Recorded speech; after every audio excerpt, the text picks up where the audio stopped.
যখন কোনো মুসলিম মাদক সেবন করে বা কোনো ব্যক্তি মাদক সেবন করে তখন 40 দিন তার নামাজ কবুল হয় না। এরপর যদি সে তওবা করে তাহলে আল্লাহ পাক তার তওবা কবুল করবেন ইনশাআল্লাহ।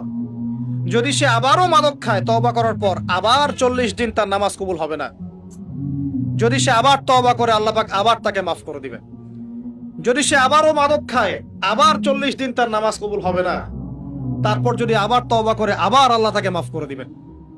এরপরেও যদি সে আবার মাদক দ্রব্য সেবন করে, নবী সাল্লাল্লাহু আলাইহি ওয়াসাল্লাম বলছেন তাকে আল্লাহ রাব্বুল আলামিন পরকালে মৃত্যুর পরে তিনাতুল খাবাল পান করাবেন। তিনাতুল খাবাল। জিজ্ঞাসা করা হল, ইয়া রাসূলুল্লাহ, তিনাতুল খাবাল কি জিনিস? নবী সাল্লাল্লাহু আলাইহি ওয়াসাল্লাম উত্তর দিচ্ছেন, এটা হচ্ছে জাহান্নামীদের রক্ত, মাংস, এগুলো পুড়ে পচে যে রসটা বের হবে, এটা হচ্ছে তিনাতুল খাবাল।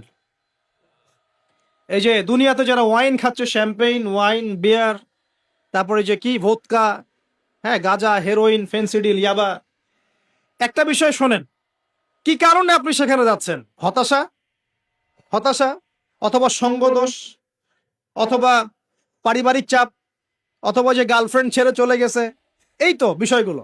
কি কারণে মানুষ মাদকের কাছে যায়, কেন যায়, কারণটা কি? আমরা যখন ফিলোসফি পড়তাম তখন একটা তত্ত্ব পড়ানো হয়েছে আমাদেরকে।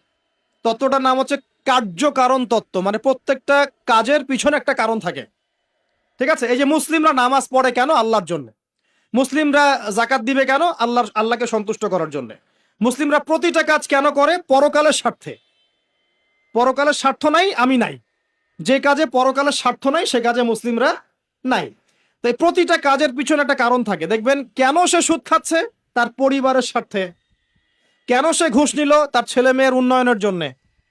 কেন সে দুর্নীতি করছে? বিকজ সম্পত্তি অর্জন করে সে তার ভবিষ্যৎ প্রজন্মকে সিকিউর করতে চায়। কেন সে মাদক খেলো? ওই যে গার্লফ্রেন্ড ছেড়ে চলে গেছে তাই। কেন মাদক খেলো? ওই যে এক বন্ধু মাদক খায়, সে ডাকছে, আয় একটা টান দে, সঙ্গদোষ। কেন সে মাদক খেলো? পরিবারের চাপ, হতাশা। কেন মাদক খাচ্ছে? চাকরি পায় না, বেকার, মাদক খাচ্ছে। মানে মেন্টাল চাপগুলো নিতে পারছে না, সে মাদক খাচ্ছে। সবচেয়ে বেশি মানসিক চাপ কাদের উপর আসে জানেন? 1 নম্বর নবীগণের উপরে, 2 নাম্বার আল্লাহর সৎ বান্দাদের উপরে, তারপর যার ইমান যত উঁচু তার উপর মানসিক চাপ তত বেশি আসে। এখন যদি মানসিক চাপের সলিউশন মাদকই হবে তাহলে তো আমাদেরই মাদক খাওয়া দরকার ছিল, নাউজুবিল্লাহ। কারণ আমরা যে পরিমাণ মানসিক চাপ ফেস করি তা চিন্তাই করতে পারবেন না। যে যত বড় দায়িত্বশীল, যারা পলিটিশিয়ান, ওদেরকে জিজ্ঞাসা করবে তারা কি পরিমাণ মানসিক চাপ নিয়ে ঘোরে। আপনার কাছে মনে হচ্ছে যে একটা ক্ষমতা পেয়েছেন, খুব মানে উনি অনেক বড় ক্ষমতাধর, উনি অনেক ভালো আছেন, উনি মোটেই ভালো নাই। ওনাকে জিজ্ঞাসা করেন, উনি মোটেই ভালো নাই। এই মানুষের যে পেরেশানি, যে চাপ, এগুলো নিতে নিতে তার স্ট্রোক হয়ে যাচ্ছে, হার্ট স্ট্রোক হচ্ছে, ডায়াবেটিস হচ্ছে, হাই ব্লাড প্রেশার, ইসিজি করো, দেখবেন। এ কারণে মানসিক চাপটা রিলিজ করতে হবে, তাই তো? এই মানসিক চাপ রিলিজ করতে গেলে মাদকই সলিউশন নয়। সলিউশনটা কি?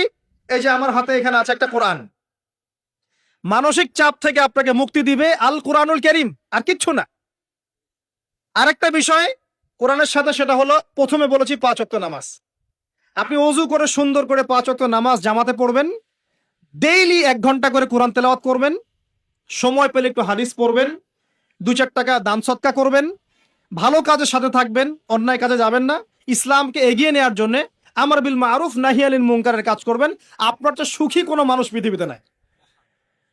ওই সুখ যদি ওই যে বুশরা জানতে পারতো না, তাহলে আপনার কলিজার মধ্যে পারমাণবিক বোম মেরে দিত। কথা বুঝতে পারেন নাই? পশ্চিমারা যদি জানতে পারতো যে মুসলিমরা কত শান্তিতে থাকে এসব কাজ করার পরে, তাহলে আমাদের অন্তরের মধ্যে পারমাণবিক বোম মেরে ধ্বংস করে ফেলতো। ওরা তো আমাদের সুখ দেখতে পারে না, পারে? প্রকৃতপক্ষে এরা বিশ্বের কোনো ধার্মিক মানুষের সুখই দেখতে পারে না। এরা শুধু মুসলিমদের শত্রু নয়, বরং ধর্মের শত্রু।